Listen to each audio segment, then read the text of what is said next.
Bueno, acá estamos en una entrevista a partir de inquietudes de estudiantes de los profesorados de nivel inicial y de lengua y literatura del Instituto 809 de la ciudad de Esquel. Y hemos invitado a Mariana Ferrarelli, una especialista en tecnologías digitales, en inteligencia artificial, aplicadas, incluidas en la educación. Mariana, te damos la bienvenida, gracias por tu tiempo y te pido si te podés presentar, contar un poquitito sobre vos para que te conozcan mejor. Bueno, Juan, primero muchas gracias por esta invitación, gracias a tus estudiantes que han mandado muchas preguntas muy interesantes para poder profundizar hoy. Bueno, yo vengo un poco por mi formación en comunicación y mi desempeño en el ámbito educativo desde hace muchos años, vengo como en este cruce entre los medios, las tecnologías, qué hacemos en el aula con el estudiantado, lo vengo trabajando hace, bueno, casi 20 años, diríamos, ¿no? Desde diferentes perspectivas, siempre desde las aulas heterogéneas, desde la enseñanza para la diversidad. Bueno, y ahora más recientemente preocupada por, bueno, qué hacemos con la IA generativa, ¿no? ¿Qué hacemos con estos robotitos? Uno, por la ciencia ficción, que se creía que los robots tenían forma de humanoide y que iban a venir caminando, entrar por la puerta de nuestra casa, pero ya están en casa, ya están en el aula, están en el celular, en la computadora, porque bueno, básicamente son estos sistemas, ChatGPT, Gemini, Copilot, que se integran en todo lo que hacemos, que están ahí generando texto, imagen, etcétera. Y bueno, y la pregunta es qué vamos a hacer con esto en el aula. Así que bueno, bienvenidas todas las preguntas. Uno de los principales desafíos es pensar que estamos atravesados por una cultura digital, ¿no? Y ahí aparece la cuestión de alfabetización. El otro día tuvimos una jornada de alfabetización inicial, pero empezamos a hablar también de otras formas de alfabetización. ¿Qué implica estar alfabetizado digitalmente? Bueno, principalmente yo creo que hoy la discusión es que ya no alcanza con saber leer y escribir. Realmente, planteémonos, preguntémonos, ¿alcanza con saber leer y escribir para sacar la sube, poner la sube cuando tenés que viajar, contratar un alquiler de alguna casa para el verano, incluso, como decía, viajar en colectivo, viajar en taxi, hacer una compra de un libro, pagar en el supermercado hoy, está atravesado por alguna plataforma digital? No alcanza con los alfabetismos, digamos, tradicionales, que eran la lectoescritura y el pensamiento matemático, digamos, la numeracy, digamos, ¿no? Pensar en que sean alfabetizaciones digitales también es un poco problemático, también lo quiero tensar, porque hoy hablar de digital también es hablar de lo analógico y lo físico. No hay actividad que llevemos adelante en donde lo digital y lo físico no estén ensamblados. Por eso por ahí prefiero hablar de escenarios post-digitales, no en el sentido de que lo digital ya fue o que hay algo que viene después de lo digital, sino en el sentido de comprender que hoy nuestra vida, todo lo que hacemos desde manejar porque usamos una aplicación de manejo, pagar porque tenemos que usar algún QR que está en el celular, o hacer una transferencia desde una aplicación bancaria, mirar una serie, leer un libro, escuchar la radio, sacar una foto, implica contacto con tecnología digital. Aunque no fuéramos al medio de la montaña, aunque no fuéramos al medio de la naturaleza, sin celular y sin nada, nuestra subjetividad ya está atravesada por lo digital. Entonces, comprender esto es parte de las alfabetizaciones. No se trata de aprender a usar el celular, porque hoy es el celular, mañana es la compu, pasado es el QR que cambió de formato. Es tener esta adaptabilidad permanente en un escenario que está permanentemente en movimiento, ¿no? ¿Y vos considerás que esto cambió con la pandemia? La pandemia fue un acelerador, fue un agente que desestabilizó todas las prácticas. Creo que ahora el nuevo desestabilizador es ChatGPT y todas las inteligencias generativas que nos están proponiendo preguntas tanto dentro como fuera del aula. Pero sí, creo que la pandemia aceleró muchos procesos que ya estaban en marcha. Le vino muy bien a Zoom, Google, a muchas corporaciones que son las que concentran de alguna manera las aplicaciones y los datos. Les vino muy bien porque ahora estamos todos metidos mucho más metidos que antes de la pandemia. Esto no quita que no hay beneficios también, digo, no es que lo estoy criticando. Nuestro encuentro de nuestra conversación es gracias a las tecnologías digitales. Este video va a quedar grabado y se va a mostrar de manera asincrónica a tu estudiantado gracias a las tecnologías digitales. Digo, hay beneficios, hay oportunidades, pero eso no quita que no miremos también el lado B, ¿no? Digamos, que riesgos también tomamos cuando operamos estas tecnologías. ¿Qué precauciones, por ejemplo, qué habría que evitar o considerar al momento de seleccionar una herramienta o de meternos en este mundo de lo post-digital? ¿Qué consideraciones o recomendaciones darías? Bien, a ver, recomendaciones, muchas. La primera, cuando interactuamos con una herramienta de IA generativa, que puede ser ChatGPT, Gemini, Copilot, etcétera, es primero desconfiar. Desconfiar de todo lo que nos va, de toda la información que nos va a dar. ¿Mm? No son buscadores. Yo no voy a buscar información ahí. Yo le pido a un sistema que está cargado, que tiene en sus bases de datos un montón de información, le pido que me traiga información sobre temas específicos. Lo que hace el sistema es darse vuelta, buscar en su mega archi super biblioteca qué información tiene sobre ese tema y me genera un texto con apariencia de nuevo, digamos, porque cada texto diferente sobre el mismo tema se genera con palabras distintas, sobre esa temática.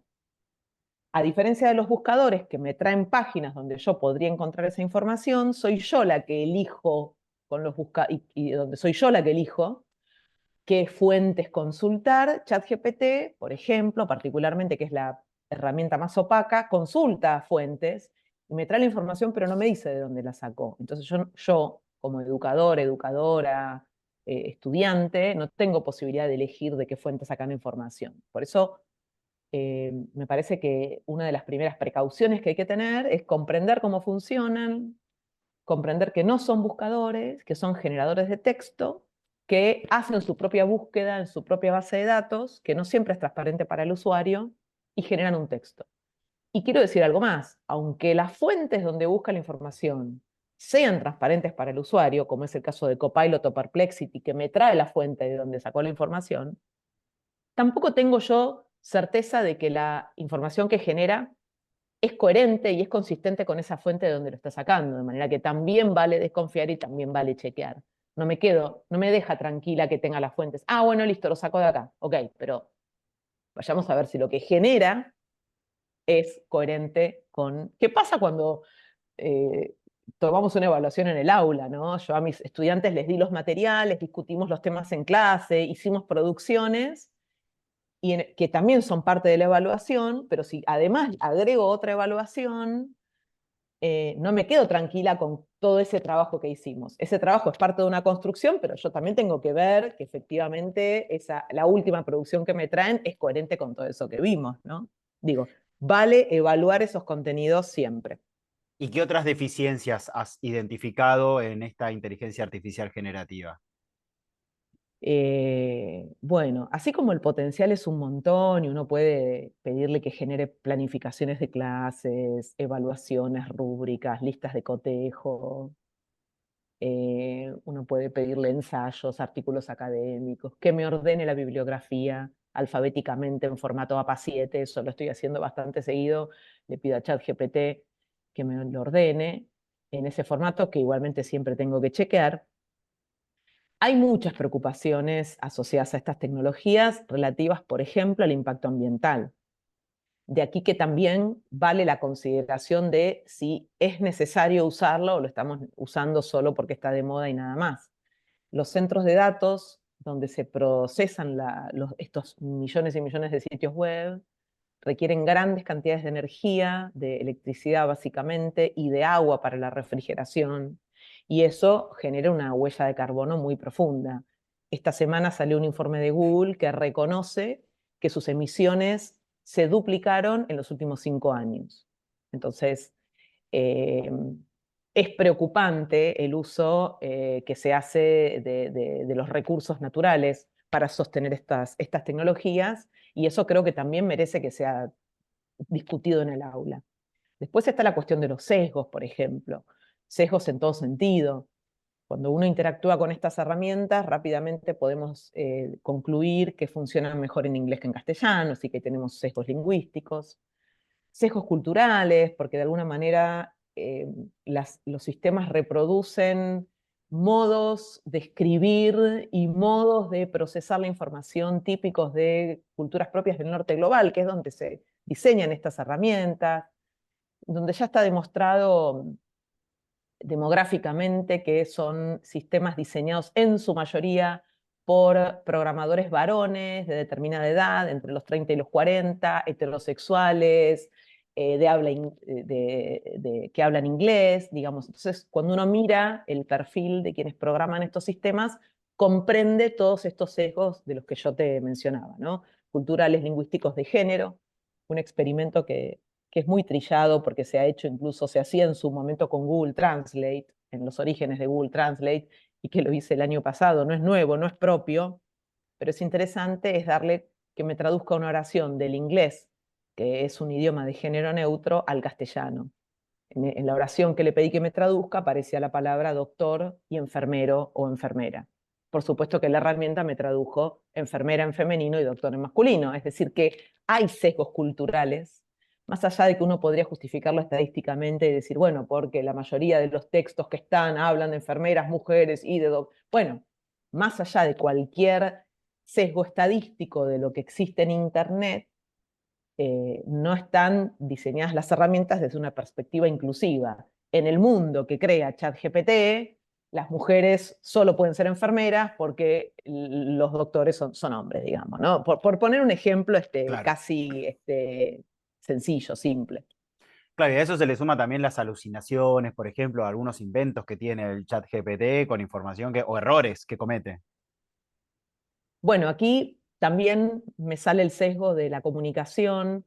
Vale plantearlo en términos de qué es verosímil y qué es verídico, ¿no? Verosimilitud no es lo mismo que veracidad. Los textos que genera, y de aquí la primera alerta que te había dicho de desconfiar primero y después leer y eventualmente editar, por el modo en que están programadas, que finalmente lo que hacen es, a partir de millones y millones de sitios web, generar un texto probable a partir de la predicción de la próxima palabra posible. Digo, finalmente es eso, va en función de la cantidad de textos que se escribieron sobre los gatos, escribiendo un ensayo sobre los gatos, que no es nuevo estrictamente, está apoyado en todos los textos que existen sobre los gatos, o sobre Caperucita Roja, para ir con algo más del nivel, cuando uno le pide que genere un cuento de Caperucita Roja adaptada, que esto es un ejercicio que hago muy normalmente con profes de nivel inicial, etcétera. Digo, bueno, pero que Caperucita tenga celular y poneme una moraleja que sea así, así. Bueno, me genera a partir de todos los cuentos que están. Entonces, eh, cuando uno le pide que vaya generando estas cuestiones, lo que va a generar es un texto simulado, un verosímil. Con Caperucita Roja no me importa porque es una actividad creativa. Ahora, cuando yo le pido que me escriba un ensayo académico de tantas palabras sobre la diferencia entre evaluación formativa y evaluación sumativa con citas de Pedro Ravela y Rebeca Anijovic, tengo un problema porque me cita libros y artículos que yo sé perfectamente que ni Ravela ni Anijovic escribieron. Entonces ahí alucina, me genera un ensayo académico verosímil, simula un ensayo académico, pero eso no quiere decir que la información que contenga sea verídica, sea veraz, digamos, ¿no? Que efectivamente existan esos libros y esas citas y esas páginas de donde dice que está sacando la información. Así que cuidado.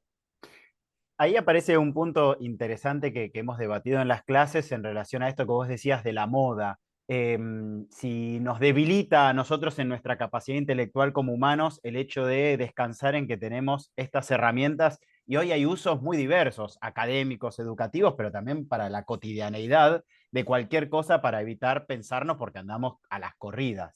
¿Qué conclusiones están sacando en relación a esa interacción personas y tecnologías inteligentes, supuestamente?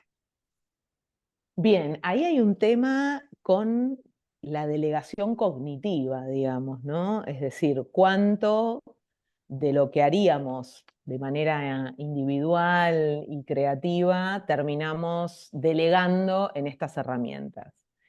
Y si encima lo pensamos en el ámbito educativo, acá es donde surgen los problemas, porque lo que queremos es, a ver, que los chicos y las chicas y el estudiantado en el nivel superior efectivamente atraviesen los aprendizajes para poder lograrlos, ¿no? Entonces, creo que ahí, más allá del debate sobre si hizo trampa o no hizo trampa, le dio el ensayo para que se lo haga la IA y lo entregó, que también vale que en clase, si tenemos conectividad y tenemos pantalla y lo podemos hacer, le pongamos en clase la consigna del ensayo para ver qué nos trae y evaluemos la producción que hace la IA generativa. Más allá del dilema ese, creo que como profesores de profesorado, digamos, como docentes en general, tenemos que corrernos del énfasis en el producto final, que me entregue el ensayo así y así, y poner el énfasis en todo el proceso previo, ¿no? Donde yo puedo ir monitoreando el progreso de mi estudiantado y ellos también ponen el foco no tanto en llegar a la meta, eventualmente llegarán, sino en todo el proceso previo.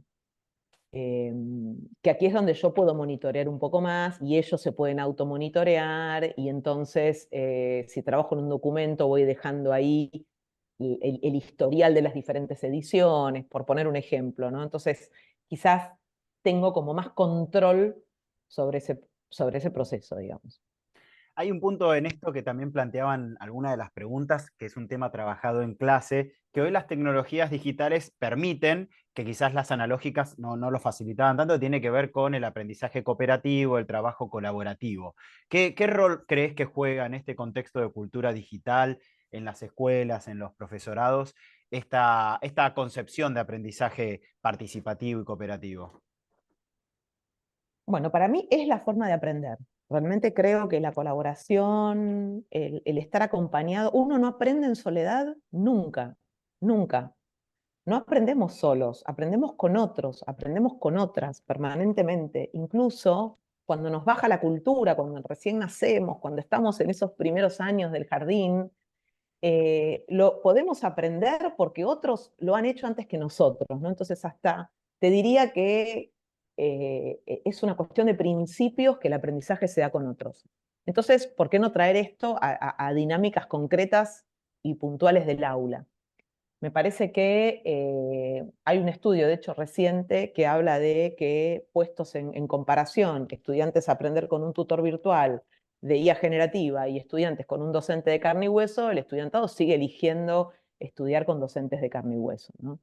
Entonces, cooperación, hablamos de humano-humano, sea estudiante-docente, estudiante-estudiante, docentes-docentes, ¿no?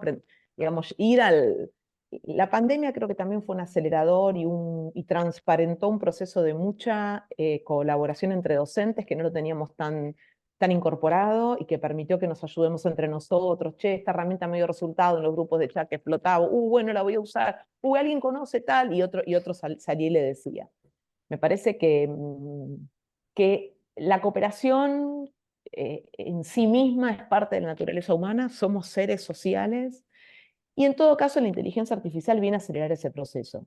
Por ahora no hay herramientas generativas que sean estrictamente colaborativas. Yo puedo generar un prompt, puedo generar una conversación y compartirle el link de esa conversación a mi estudiantado para que ellos sigan esa misma conversación que yo inicié. Eso está bueno, no está la cooperación en tiempo real, no podemos entre tres ir prompteándole el mismo diálogo. Quizás eso sea el próximo paso, que sería también muy interesante, se va a marear un poco el robotito, le llegan tres pedidos juntos, no sé cómo será, sería interesante de plantear. Y lo otro que quiero decir, sí, las tecnologías digitales en general, antes de la generativa, en sí mismos ya alentaban la colaboración, las redes sociales, digamos, estar en plataformas, encontrarte con otros en redes, un poco, eh, bueno, alientan esa construcción colectiva. No sé si necesariamente siempre hay colaboración, que implica distribuirnos roles, estar todos yendo hacia un objetivo común, ponernos de acuerdo, negociar. A veces hay construcción colectiva que cada uno hace su aporte, no necesariamente hay colaboración. Me parece que la colaboración que se da en el aula es fantástica. Haya o no haya tecnología digital, lo potente es esa colaboración humana, ¿no? ¿Y para vos qué implica? Eh, ¿qué, ¿Qué hay que planificar? ¿Qué cambios conlleva el hecho de incluir las tecnologías digitales en el aula? ¿O por qué sería capaz la primera pregunta? Bueno, para mí hay, como decía recién, ¿no? Cómo están imbricados y entramados lo digital con lo analógico. Hoy no hay una actividad que hagamos, ni siquiera ir al baño, porque hay gente que se va al baño con el celular, o se ducha y se pone música con el celular. Es decir, que por eso digo, ni siquiera no hay actividad humana que no esté en alguna medida atravesada por lo digital. Entonces creo que hay que integrarlo en educación, es un plano que tiene que estar integrado porque es el modo en el que nos vinculamos con los afectos, con las personas, con el conocimiento, con nuestras prácticas cotidianas.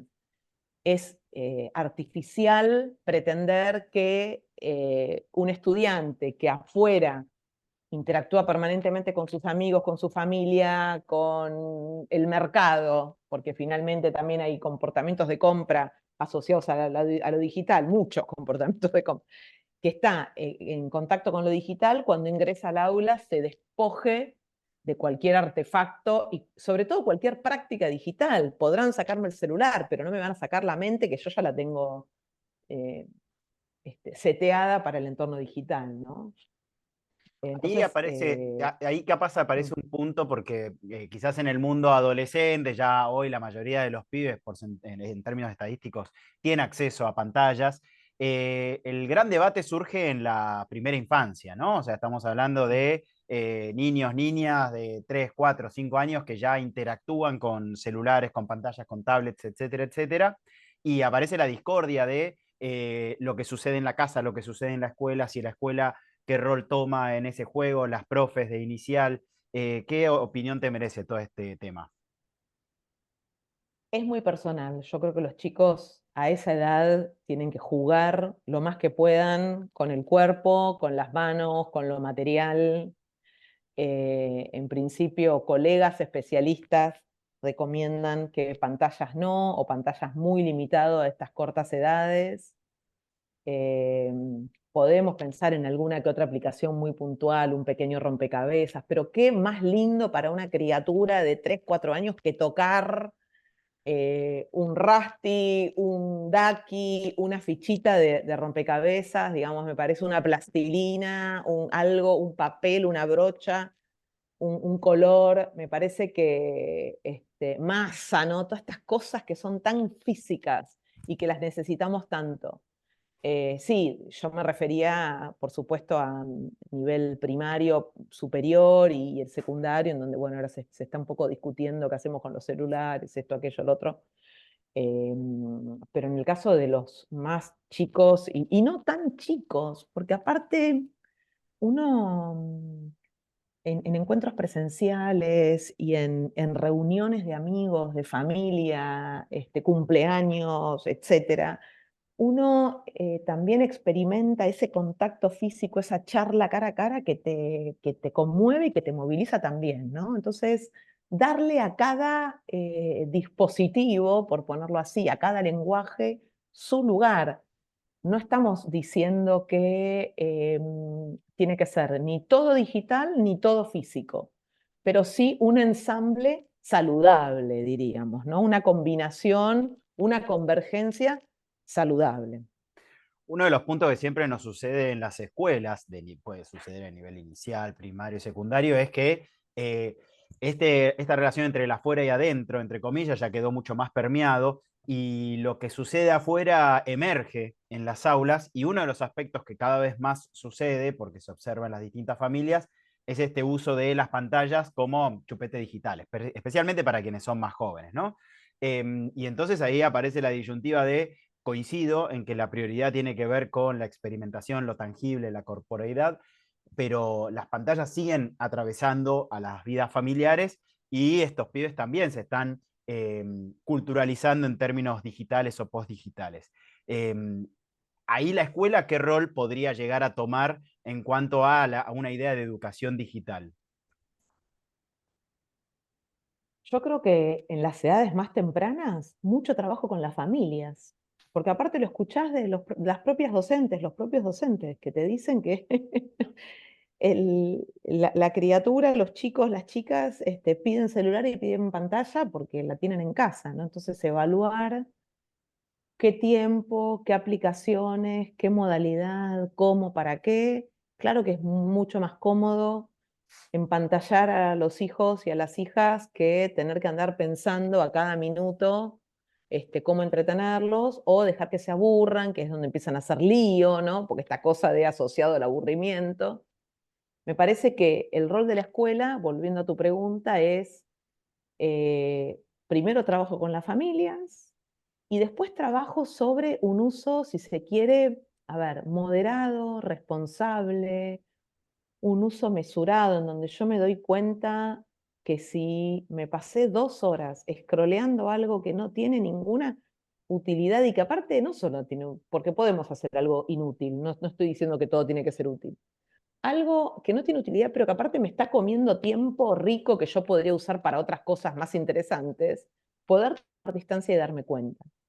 Reconocer, digo, el rol de la escuela, ¿no? Volver a discutir en el aula con el estudiantado, con el alumnado, con las familias, el diseño adictivo de muchas de las herramientas, muchas de las plataformas, que lo que buscan es capturar nuestra atención, el autoplay de los capítulos en la serie, ¿no? Termina un Ujú. capítulo y automáticamente en 3 segundos empieza el otro y tenés que correr a sacarlo porque si no te vuelve a capturar, ¿no? Esta cosa que empezó hace unos años. Netflix antes no lo tenía y lo empezó a tener hace unos años, ¿no? El autoplay de YouTube, de TikTok, el scrolleo permanente.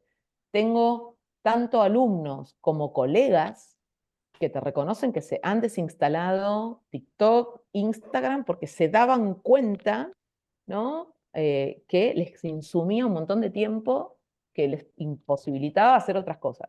Es decir, hacer el esfuerzo de tomar distancia y darte cuenta, descargarme alguna aplicación que regule los tiempos, que me avise cuando ya lo usé 3 horas diarias el celular, entonces para cortar o tomar una pausa, que me alerte sobre uso intensivo de alguna aplicación. Hay alternativas. También tenemos que tener como la voluntad y creo que la escuela ahí es el lugar, uno de los lugares ideales para dar esta discusión, ¿no? Ahí es interesante porque nos tenemos que alfabetizar nosotros como usuarios, primero, de manera crítica, y el término que vos usás me parece súper interesante, esta idea de alfabetismos aumentados, poder desarrollar un uso crítico como usuarios y después como docentes. Entonces, ya si nos cuesta a nosotros, el traslado al aula es otro gran desafío. ¿Cuáles son los principales errores, por ejemplo, en implementar herramientas digitales, en particular inteligencia artificial, cuando vamos a las aulas? Bueno, primero hay que tener en cuenta el contexto, porque el contexto básico de si tengo conectividad a pantalla, si lo voy a poder hacer, se puede usar desde celulares también, eventualmente podemos utilizar celulares. Creo que la clave es para qué lo voy a usar. Si yo como docente uso ChatGPT para buscar información, tengo un problema, porque no comprendí el funcionamiento de la herramienta, no es un buscador de información. Entonces, decirle a los chicos, búsquenlo en ChatGPT, ya arrancamos mal, porque es una herramienta de generación textual. Eventualmente, ChatGPT va a buscar la información. Lo va a hacer por mí y yo ahí no tengo tanto control de cuál es ese proceso. Ahora sí, le doy una instrucción y le digo, bueno, a ver, vamos a generar un texto sobre tal y tal tema a partir de estas claves que le voy a dar. Generame una definición de fotosíntesis para estudiantes de 4º grado de tal y tal, a partir de estos términos, que incluya estos términos, ¿no? Entonces le pone clorofila, savia, raíz, hoja, no sé, luz solar, no tengo idea. De 50 palabras, yo ahí ya estoy utilizándola un poco con el fin con el que fue creado, digamos, en realidad no con el fin con el que podemos discutir si fue creada para ese fin, un poco para un funcionamiento, para que haga lo que puede hacer bien, digamos. Porque tampoco me interesa mucho de dónde va a sacar la información, porque como el tema yo lo conozco, lo que necesito es que me resuma la definición, porque mis estudiantes tienen problema para entenderlo y yo necesito llevarles una definición corta. La del libro no me gusta, vi tal video y es confuso, necesito algo claro. Entonces, Creo que la clave es qué quiero yo como docente, qué me propongo yo como docente. Y entonces ahí va a salir solo este uso, digamos, cuánto conozco de la herramienta, cuánto puedo, digamos, contagiar a mi estudiantado, transmitir, contarles cómo se usa la herramienta y para qué se usa, ¿no? Discutir usos posibles, buenos y usos no tan buenos, digamos, en donde no tiene mucho sentido que le cuente un chiste porque no lo va a entender. Eh, entonces, volviendo a la pregunta, creo que la clave es yo qué me propongo, porque poner IA generativa por poner en una clase no tiene mucho sentido. ¿Qué valor le va a agregar a mi clase, a mi propuesta? ¿Qué valor le va a agregar al aprendizaje de mis estudiantes? Creo que esa es la pregunta, ¿no? Y si no agrega nada, no la pongo, porque no necesito incluir IA generativa porque está de moda, digamos. Acá nos están viendo estudiantes de lengua y literatura y de inicial que están atravesados por tenemos un plan de alfabetización integral a nivel provincial que también está vinculado con otras partes del país.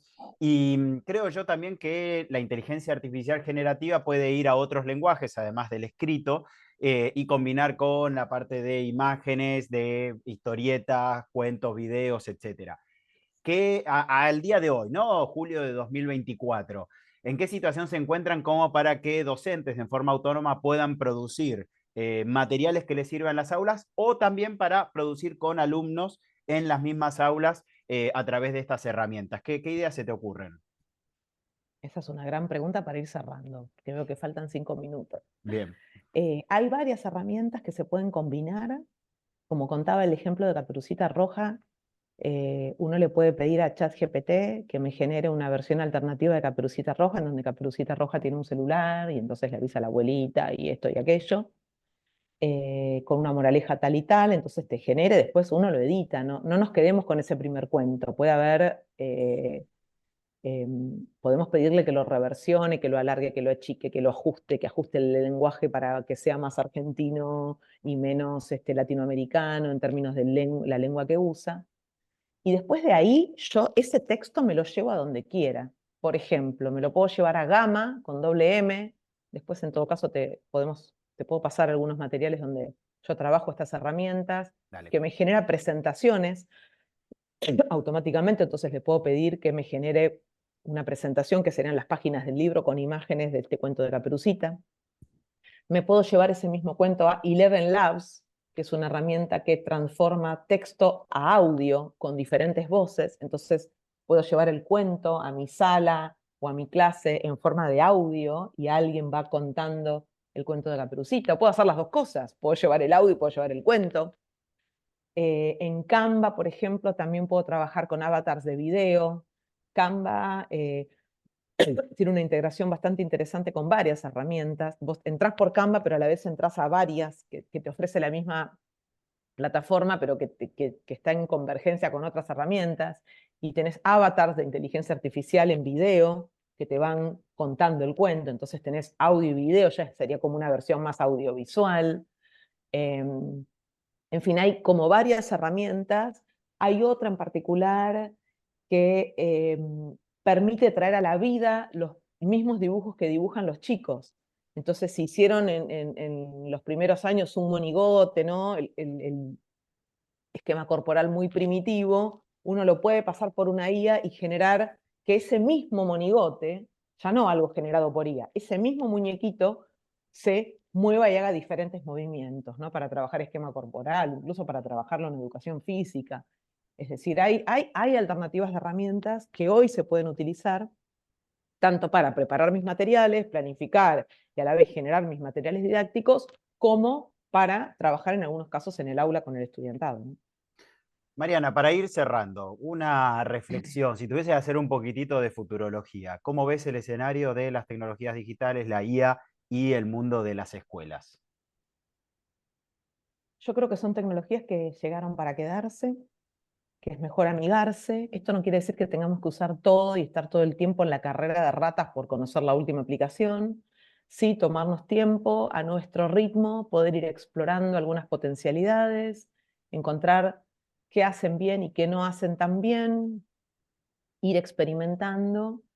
y seguir explorando. Yo creo que esto, los chicos que ingresan hoy al jardín de infantes van a salir de la escuela en el 2038, en el 2040, en el 2042, y tienen que estar acostumbrados a interactuar con estos sistemas, ¿no? Su mundo va a estar atravesado por estas tecnologías.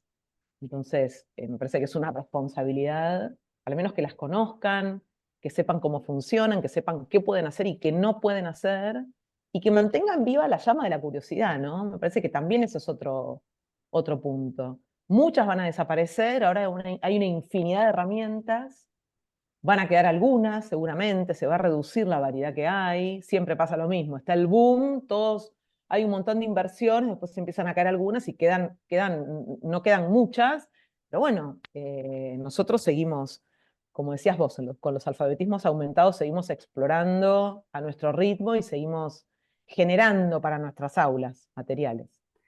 ¿Cómo te pueden seguir aquellas personas que les interese conocer un poco más de tu trabajo?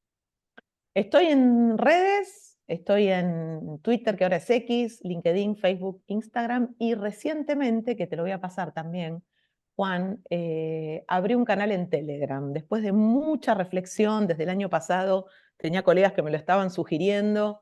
Hace poquito, de nuevo, en un viaje, otra colega también muy referente para mí me lo recomendó. Digo, bueno, así que exploratoria en Telegram, ahí también estoy compartiendo recursos y lecturas y Bien. videos interesantes. Bueno, Un placer. Mariana, Gracias por la invitación. muchas gracias a vos por tu tiempo y estamos en contacto. Un saludo. Gracias. Un beso para todos. Chau, Chao, chau. chao.